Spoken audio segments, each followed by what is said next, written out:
Welcome back to the ESPT training. Here we will go over modules 7 through 9 of the ESPT. Modules 7 through 9 build on modules 2 through 6 and cover the decision trees that support the entomological surveillance planning process.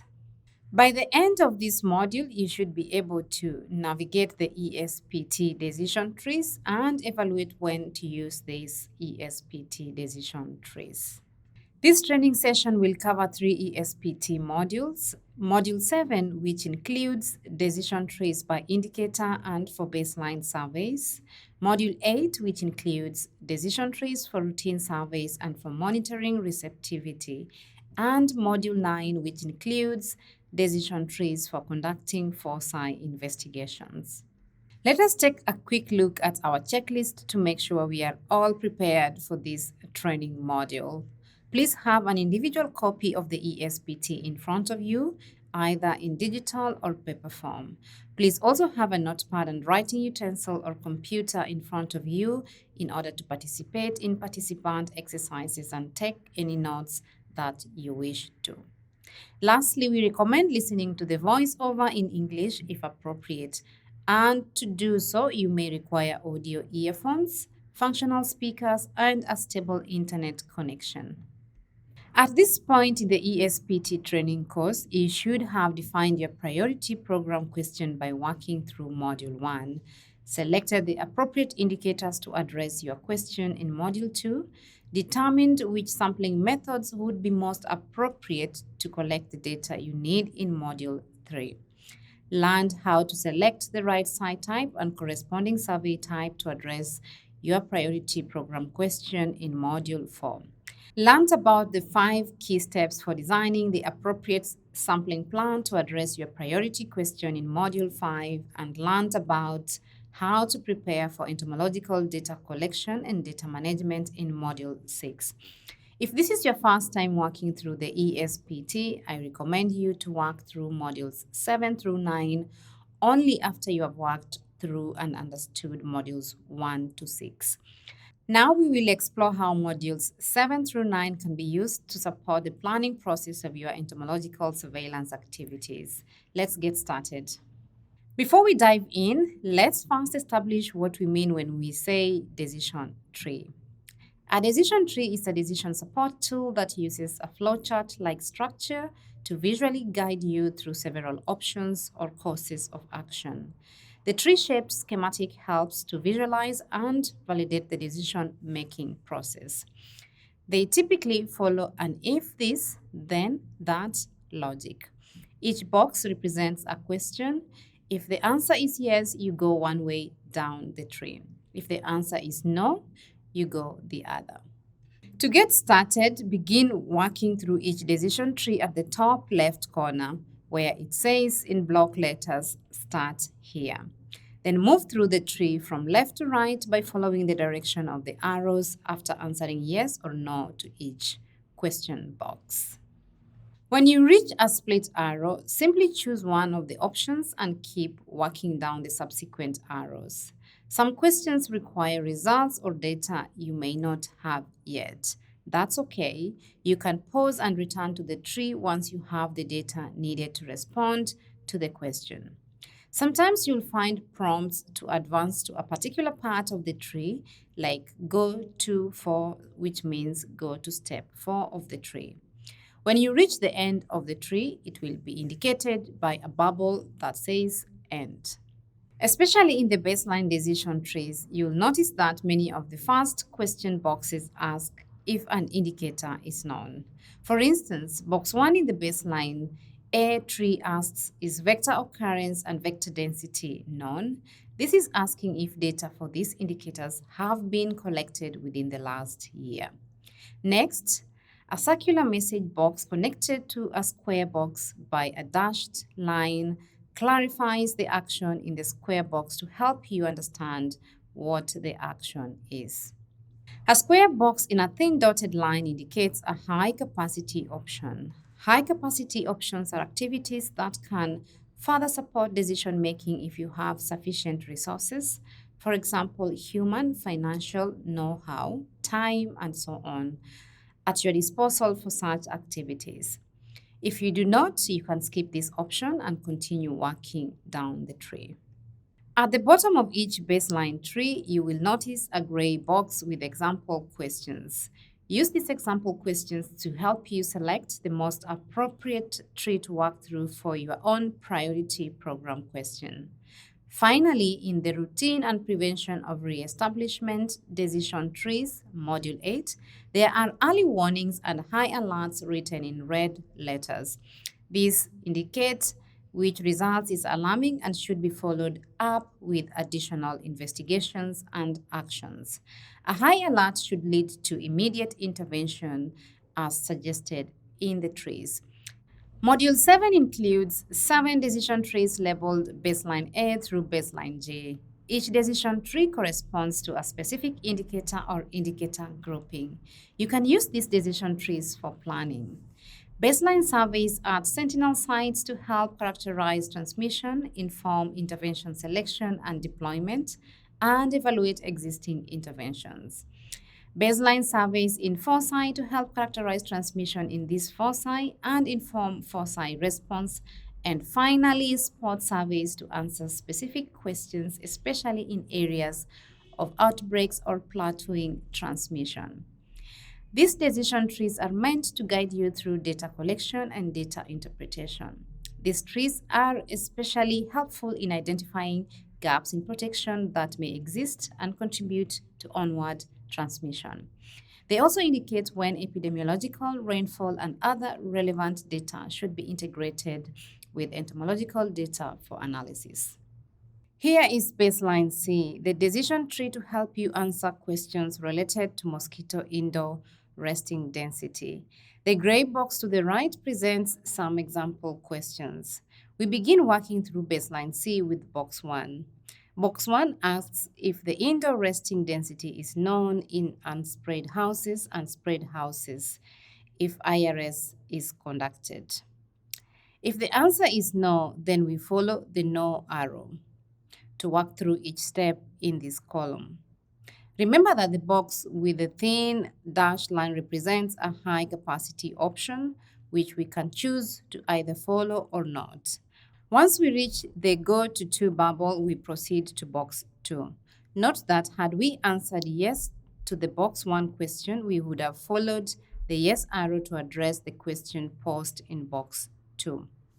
Box 2 question asks if there are vectors that rest indoors. If we answer no, then we follow the no arrow to walk through the subsequent boxes up till the end bubble. This end bubble indicates that we are finished with working through the baseline C decision tree.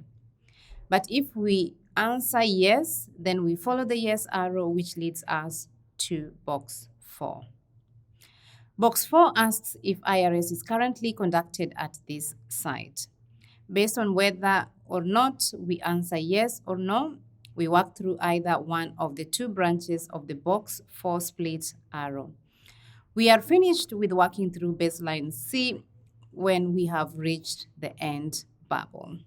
Module 8 includes 5 decisions tree for the routine monitoring of priority indicators, vector occurrence and density, vector biting behavior, indoor resting density, insecticide resistance, and larval habitat occupancy. These 5 trees are labeled routine A through routine E. Module 8 also includes a 6th decision tree for routine monitoring in areas preventing reestablishment of transmission. These are areas with no ongoing local malaria transmission, but with a recent history of local transmission and parasite importation risk. This decision tree is simply referred to as the Prevention of Reestablishment or POR tree. The routine trees A through E can be used to plan routine surveys at sentinel sites to monitor changes in vector populations over time, the impact of interventions on local vectors, and to identify emerging gaps in protection.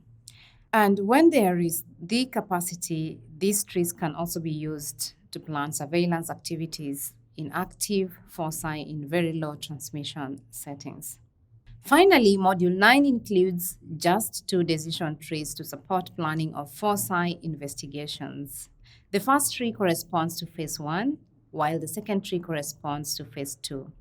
You should use Phase 1 during all foresight investigations to collect priority epidemiological, entomological, environmental, and intervention data to inform a tailored and rapid response to stop onward transmission. Then you should only use Phase 2 annually to investigate entomological drivers of transmission in active foci using the indicators described for baseline surveys in Module 7. But exactly when should you use these decision trees?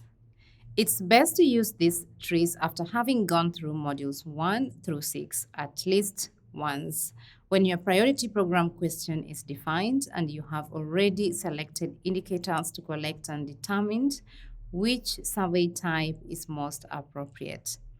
That said, these trees can be used at any point during the planning process. For instance, you might want to refer to some of these trees to help you prioritize exactly which indicators you should select. You might also want to use any of these trees when you need to make some changes to your current collection plan or when new program questions emerge. The bottom line is that the ESPT workflow is circular and iterative. So I encourage you to work through relevant trees for your question at any point during the planning process. Out of 15 decision trees to choose from, you might ask yourself just how do you know which decision tree or trees to use? First, you should direct yourself to Module 7 or 8 or 9, corresponding to the survey type that is most appropriate to address your priority program question. Remember, this will have been determined in Module 4. Then refer to the tree associated with your key indicators. You might have several indicators of interest, but to start, choose the indicator that you think might be the most important. In Module 7, you can use the example program questions below each tree to help you decide if that tree is relevant. If you are doing a routine survey, start by working through the trees in Module 8 that are relevant to your priority program question. The routine decision trees will refer you to the baseline trees for collecting data for specific indicators. You should then return to these routine trees to determine how results from routine monitoring activities might affect your routine surveillance plan and to get recommendations for action based on these results. If you are unsure about what your priority program question should be or which survey type is most appropriate for your priority program question, then don't hesitate to work through several trees you think are relevant to your non-overarching program objectives. This process will help you refine your priority program question and appropriate survey type. Let's see how the decision trees can be used in practice. In the ESPT, example 3 walks you through how indoor resting density and insecticide resistance can be measured to address a key program question about IRS effectiveness. Is IRS working effectively in spread structures in District X against the non-primary anthropophagic and endophilic vector Anopheles Y? Let's walk through this one together in the next slides. For our example question, it makes sense to work through both baseline C and baseline E because baseline C is about investigating indoor resting density and baseline E is about investigating insecticide resistance. These are two decision trees that will help us plan our activities to answer our example program question. In example 3, we start by making sure we have a clear program question. In this example, we ask if IRS is working effectively in spread structures in District X against the non-primary anthropophagic or human biting and endophagic or indoor-feeding vector Anopheles Y. Our answer to this question is no. Let's keep working through this tree on the next slide. We first need to understand where mosquitoes are biting people in District X. So we need to know the human biting rate, HBR, in District X. We ask, is human biting rate by location known? Our answer is no. To calculate the HBR indoors and outdoors, we go out and collect this data in District X. Now let's look at our Anopheles Y HBR results in this table. We have mean nightly HBR indoors and outdoors for both traditional and modern houses in District X. We notice that the HBR is higher outdoors than indoors for both housing types. What does this mean? It means that while Anopheles Y are still biting indoors because the HBR is higher outdoors than indoors, there could be behavioral resistance emerging from this historically endophagic or indoor feeding vector that is now biting more outdoors. This suggests a possible gap in protection. Now that we know the HBR in District X, we can move on to step 2. Next, we refer ourselves to baseline C, which looks at indoor resting density. Looking at indoor resting density is relevant to our example question because IRS targets indoor resting mosquitoes. In fact, the first branch in baseline C asks us if the indoor resting density is known. Here our answer is no. So we conduct indoor aspirations inside sprayed structures. In our results table, we see that we found only one mosquito resting indoors. When compared to the number of mosquitoes biting humans, this means that indoor resting density is very low. This finding either means that IRS is working effectively and killing indoor resting mosquitoes, and all vectors are not resting indoors and therefore would not be targeted by IRS. Let's go to step 3 to understand what's going on in this case. Now that we know the biting behavior and the indoor resting behavior of the local vectors in District X, we need to find out if the local vectors are resistant or susceptible to the active ingredient currently in use for IRS. We'll refer it to active ingredient Z or AIZ. We can use baseline E to help us work through this question.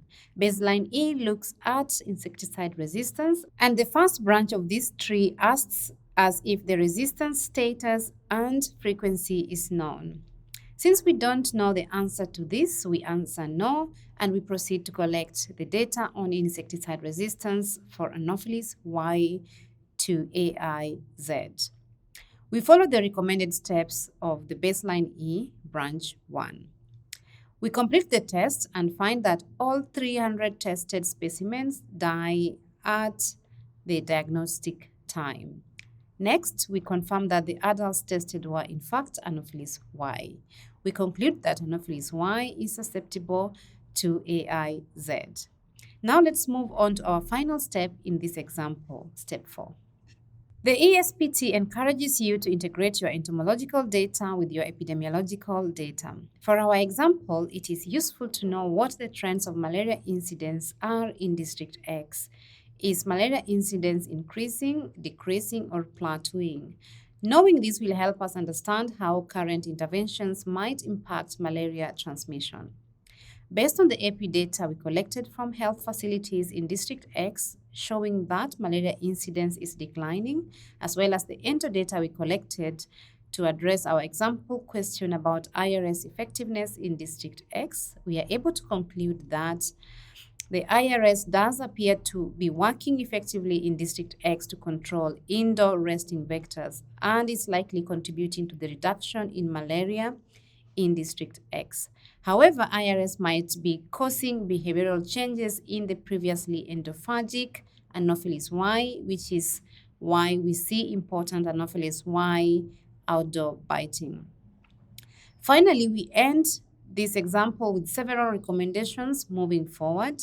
For instance, ongoing monitoring of insecticide resistance is critical, and we might consider proactive rotation of AIs to prevent insecticide resistance emergence. Now it's time to try using these trees yourself. In the ESPT manual, example 2 on page 40 shows you how baseline B can be used to answer the question when and where are people exposed to vector biting. In Annex 1, there are three step-by-step examples, examples A through C, that show you exactly how to use the entire ESPT manual to answer specific priority program questions. Each step indicates which ESPT module you should refer to and which decision tree to use.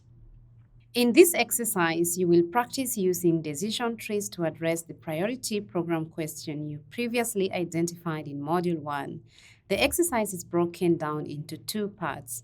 For part 1, identify the decision tree module 7, 8, or 9 that you think best fits your priority program question. To help, take a look at the example questions below each baseline tree in Module 7. Also think about what survey type is needed to address your question. For instance, are you planning on leading a focused investigation or conducting a baseline survey? In part 2, identify the decision trees that seem most appropriate for the indicators you previously selected to address your priority program question. Work through these trees to help you further prioritize what data should be collected. You might notice key gaps in data that you hadn't previously realized. Pause the video now to complete this exercise. You can restart the video again once you have finished.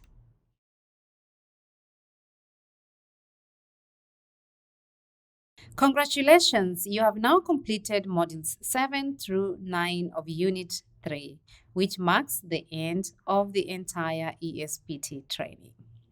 By now, you should be able to 1. Formulate your program question, 2. Select indicators to address this question, 3. Select vector sampling and lab methods, including human behavior and HRP survey methods, to better describe vector human contact points. 4. Identify the survey type and site type that is most appropriate for your priority program question.